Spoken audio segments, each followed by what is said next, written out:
Installation of the IKEA standing mirror, which is called as Ironies. So this is a simple straightforward process like any other IKEA product where you need to do a DIY.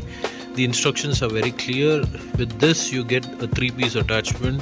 One is the mirror, the other one is this leg, and then the holder at the back, and one connecting rod or connecting wood. Along with that you get these 6 set of screws with washers. So first align the main screw, which is an open thread, into the plate, and then put the washer.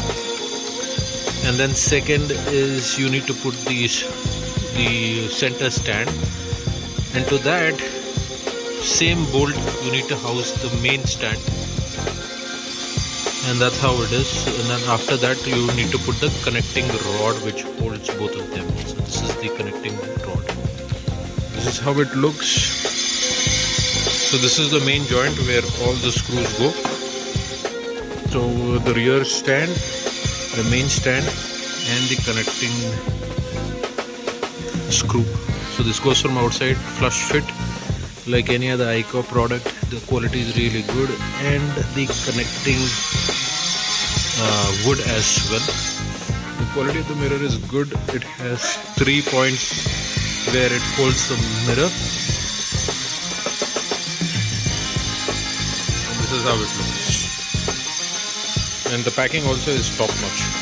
So everything, including the screws and everything, has been given, but except for this screwdriver.